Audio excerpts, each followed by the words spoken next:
Lanjut itu dengan munculnya angka 5 juta itu, kebetulan saya dipanggil ke sana.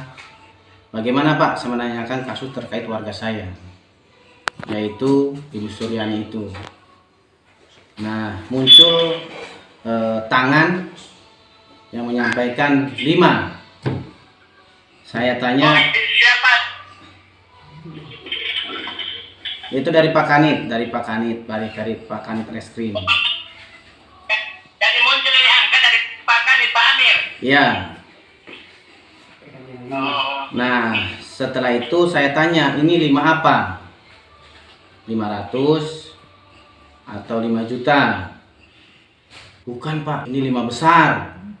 Berapa? 50. Iya, seperti itu. Jadi sepulangnya itu nanti Pak, saya akan sampaikan kepada pihak terlapor, yaitu setelah saya tanya Ibu Suryani itu melalui suaminya. Mohon maaf, bukan Suryani tapi Supriyani, melalui suaminya.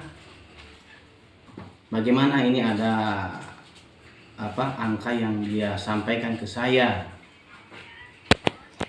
Wah, kalau itu Pak berat sekali.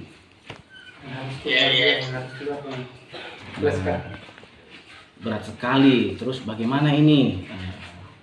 Nah, kalau begitu Pak, prosesnya dilanjut saja sesuai penyampaian dari Bapak Katiran selaku suaminya Ibu Suryani SPD.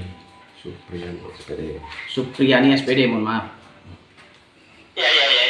Oke. Jadi seperti itu Pak, artinya munculnya dana 50 juta itu memang bukan keluar dari Pak Bowo, tetapi melalui Pak Kanit.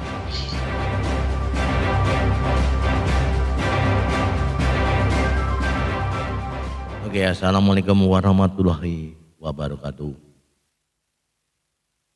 Shalom, salam sejahtera, namo buddhaya, om swastiastu, salam kebajikan, rahayu.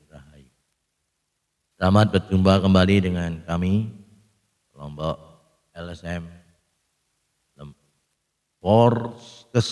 Forum Orientasi Studi Kebijakan. Malam ini kami akan menyampaikan tema. Sebelumnya kami mengucapkan selamat berjumpa dan para pendengar, para pemirsa acara kami mengucapkan banyak terima kasih dan kami doakan sehat selalu, gembira dan penuh berkah. Tema hari ini adalah guru tidak bisa dipidanakan. Saya ulangi, jadi guru tidak bisa dipidanakan. Terutama kami mengamati kasus Supriyani sebagai guru honorer di Kecamatan Baito SD Negeri 4 di Kabupaten Konawe Selatan dan Sulawesi Tenggara.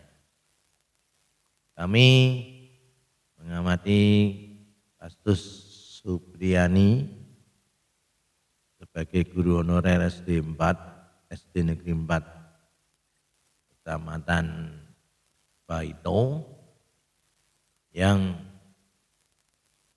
diduga atau dituduh sebagai penganiaya murid kelas 1A.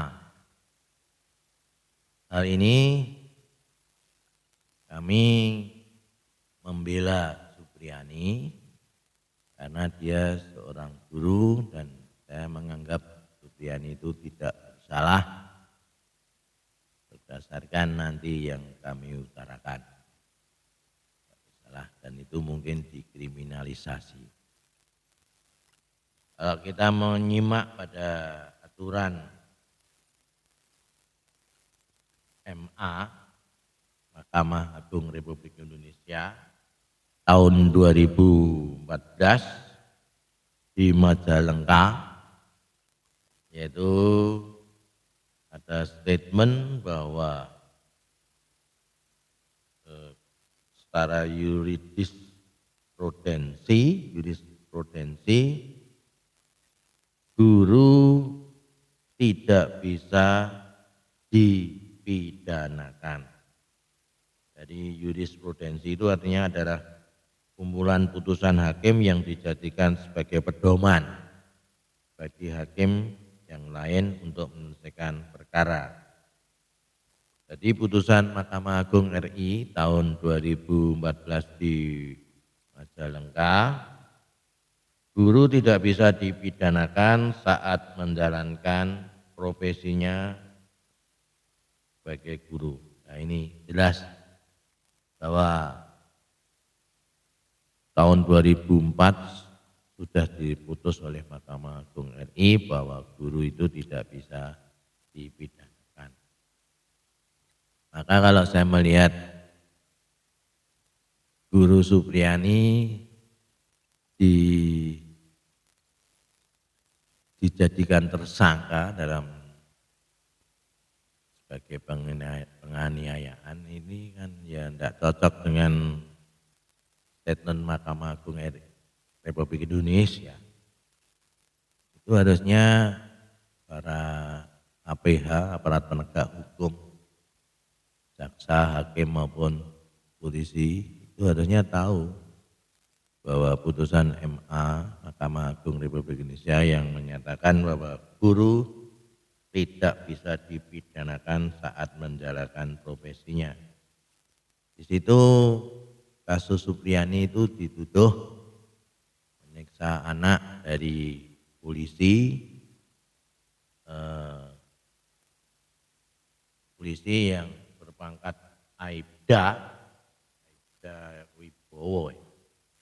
Aibda Wibowo itu namanya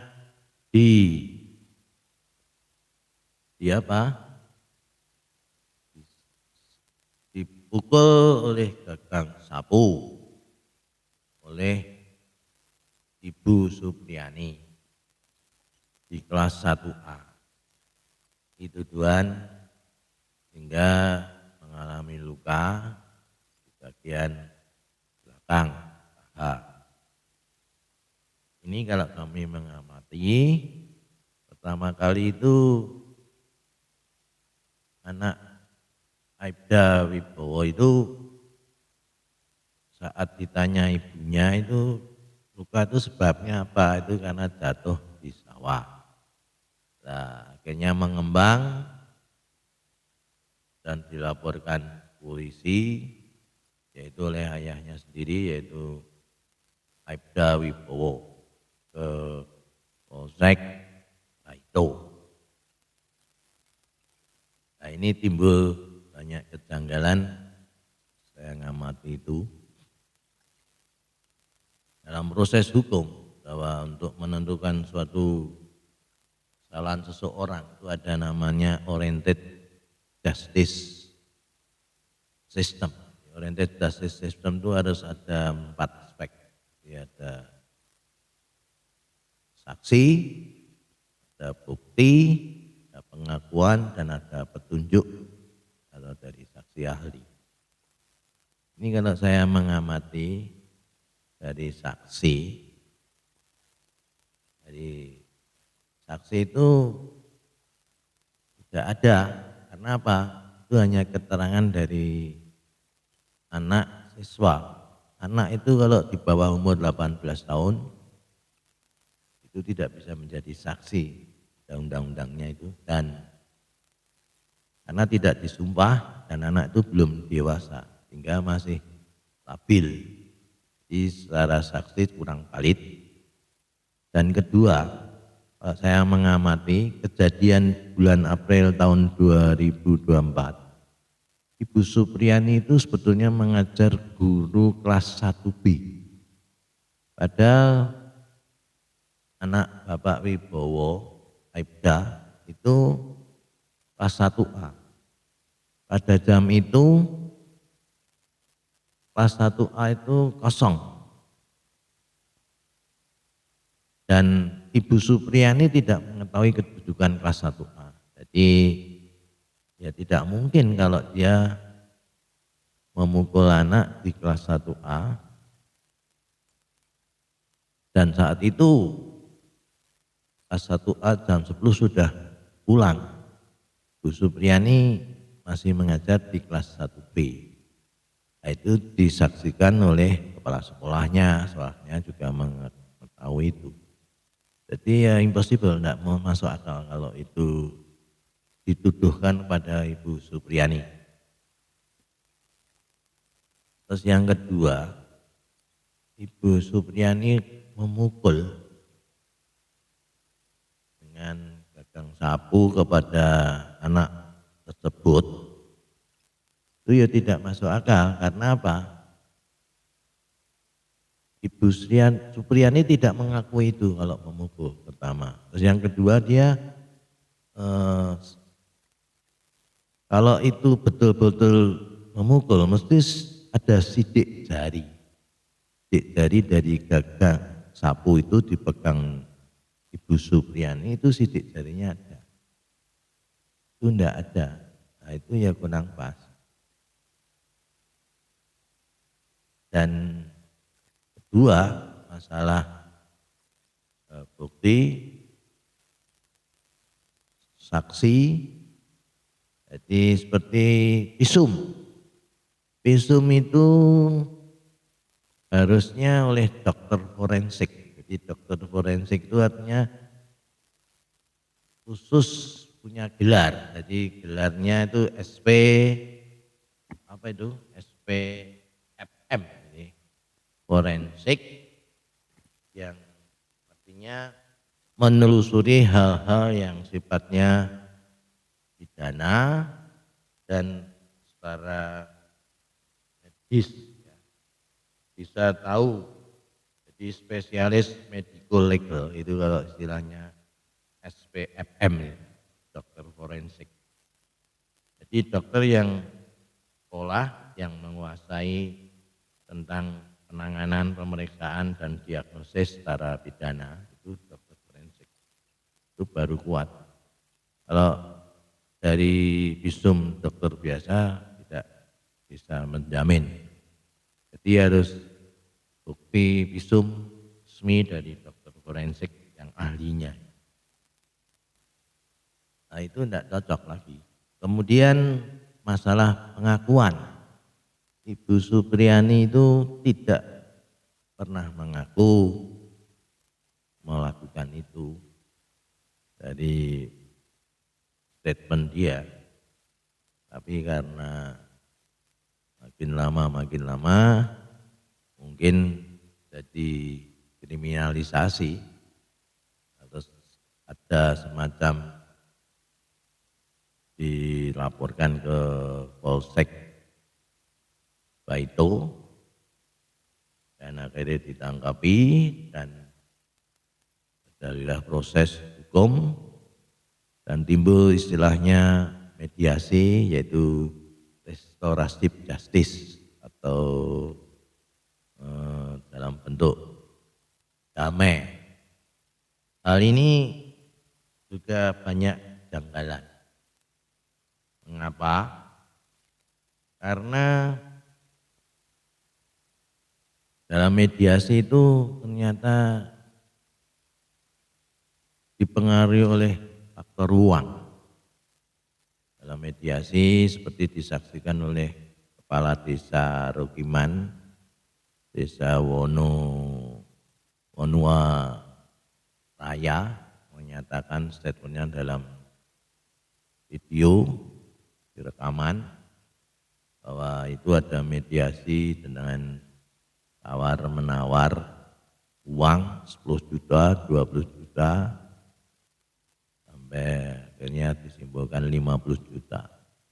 Itu dalam rekaman dari statement Pak Kades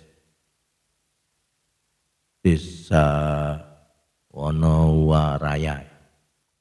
Dalam statementnya bahwa itu terjadi tawar menawar sehingga suami Bu Supriyani menyediakan uang 10, 20 seterusnya akhirnya tidak mampu membayar 50 juta. Nah itu apakah semacam itu dari statement KDS? Itu kalau saya mengamati dalam undang-undang para pejabat atau para pelaku pegawai negeri itu melanggar undang-undang termasuk abuse of power. Abuse of power itu artinya menyalahi atau menyalahgunakan kekuasaan atau wewenang yang bisa dikenai sanksi. Jadi sesuai pasal 17 Undang-Undang Nomor 30 Tahun 2014. Jadi pasal 17 Undang-Undang Nomor 30 Tahun 2014 itu termasuk abuse of power. Jadi menyalahgunakan kekuasaan wewenang untuk mencari uang itu sudah tidak cocok. Hal ini perlu propam untuk mengawasi polisi jalannya peristiwa itu, propam. Dan ada informasi lain juga, Kapolsek meminta 2 juta untuk penangguhan penahanan. Itu ya disaksikan oleh Bu Supriyani dan Kepala Desa. Bu Supriyani membayar 1,5 juta, Kepala Desa 500.000 juta. Itu uangnya sudah diterima. Itu juga termasuk melanggar pasal 17 Undang-Undang Nomor 30 Tahun 2014. Itu juga menyalahgunakan wewenang kekuasaan untuk meminta uang. Ada lagi juga informasi, ada telepon lewat dari seseorang yang mengaku dari anak masalah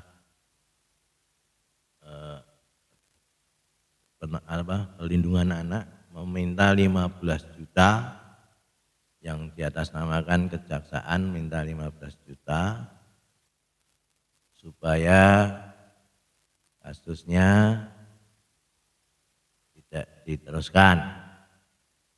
Itu via telepon kepada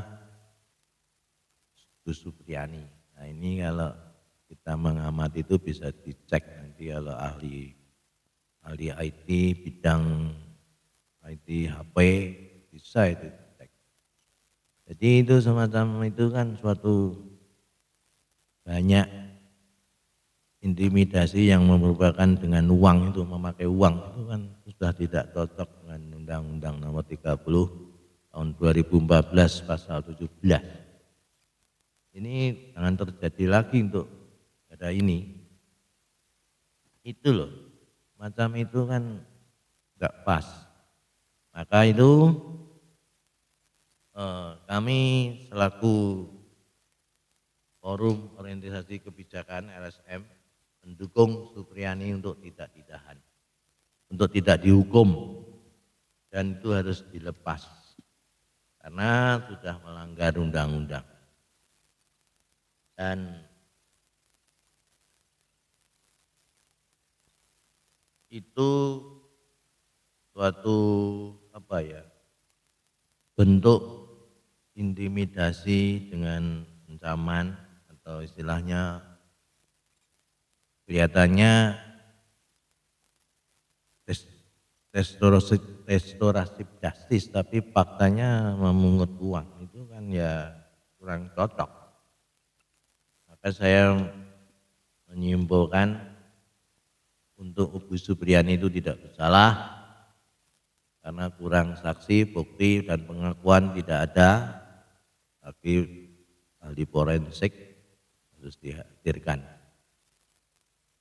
Sesuai dengan keputusan Mahkamah Agung RI di Majalengka tahun 2014 bahwa guru tidak bisa dipidanakan. Itu bisa diperkuat dengan Undang-Undang Dosen dan Anak PP nomor 74 tahun 2008 pasal 39, 40 dan 41 bisa kita baca bahwa Ibu Supriani ini benar-benar perlu dilindungi sesuai hukum yang berlaku, dan saya memohon untuk dibebaskan sekarang. Karena apa? Ibu Supriani tidak bersalah, dan Ibu Supriani itu dikriminalisasi sehingga ada uang 50 juta untuk memenuhi itu, sehingga Bu Supriani tidak bisa memberikan. Nah, mungkin diduga terus dikasuskan dalam pengadilan. Ini suatu tindakan yang amoral. Demikian statement kami. Mohon maaf bila ada suatu hal yang kurang berkenan. Semoga kita bertemu kembali di lain kesempatan. See you again.